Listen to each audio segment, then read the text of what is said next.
एक तरफ बांग्लादेश के नेताओं को भारत से उम्मीद है और दूसरी तरफ भारत के विपक्षी नेता तख्तापलट की बात कह रहे हैं। कांग्रेस के वरिष्ठ नेता सलमान खुर्शीद और मध्य प्रदेश कांग्रेस के नेता सज्जन सिंह वर्मा ने चेतावनी भरे लहजे में कहा कि भारत में भी ऐसा हो सकता है। सवाल है कि आखिर ये कैसी देश विरोधी राजनीति है। बांग्लादेश में तख्तापलट के बाद हिंसा की आग धीमी भी नहीं हुई थी कि हिंदुस्तान में इस मुद्दे पर सियासत सुलगने लगी।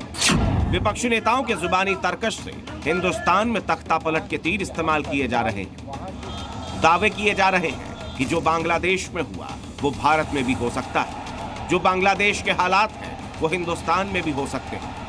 I say whatever I say in public, never in private. Bangladesh में घुसिया भारत का नंबर है। इन सियासी बयानबाजी से सवाल खड़े हो रहे हैं कि क्या बांग्लादेश के नफरती और कट्टरपंथी मॉडल को सीढ़ी बनाकर विपक्ष केंद्र की सत्ता के खिलाफ बगावत का बिगुल फूंकना चाहती है। सबसे पहले आपको बता दें कि इस बगावत का बीज किसने बोया। इस लिस्ट में सबसे ऊपर है कांग्रेस के वरिष्ठ नेता और पूर्व विदेश मंत्री सलमान खुर्शीद, जिन्होंने एक किताब के विमोचन के मौके पर कह दिया कि कश्मीर में सब कुछ सामान्य दिख सकता है, यहाँ सब कुछ सामान्य लग सकता है, हम जीत का जश्न मना रहे होंगे। 2024 की सफलता शायद मामूली थी, शायद अभी भी बहुत कुछ करने की जरूरत है। सच्चाई ये है कि अंदर अंदर कुछ तो सुलग रहा है। बांग्लादेश में जो हो रहा है वो यहां भी हो सकता है।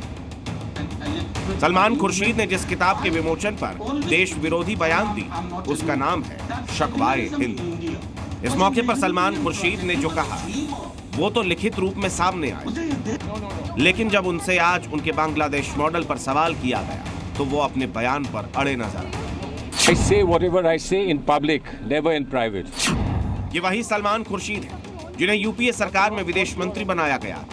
इस वक्त कूटनीति के मोर्चे पर देश को उनके अनुभवों की जरूरत है, लेकिन फिलहाल ये सत्ता वापसी के लिए कूटनीति की राह पर अग्रसर नजर आ रहे हैं, जिसके बाद बीजेपी हमलावर है और खुर्शीद के बांग्लादेश मॉडल का पथ प्रदर्शन राहुल को बता रही है। आज बांग्लादेश में हिंदुओं के साथ अत्याचार हुआ। कल मनीष तिवारी जी बोले, लेकिन एक बार भी हिंदुओं को ले जानता हूं कि राहुल गांधी के इशारे पर ही आज सलमान खुर्शीद ने देश को चेताने का काम किया है। जब पार्लियामेंट में खड़े होकर राहुल गांधी कहते थे कि इस देश में आग लगेगा, इस देश में दंगे होंगे, इस देश में प्रधानमंत्री जी के ऊपर हमला होगा, तो वो क्यों कहते थे?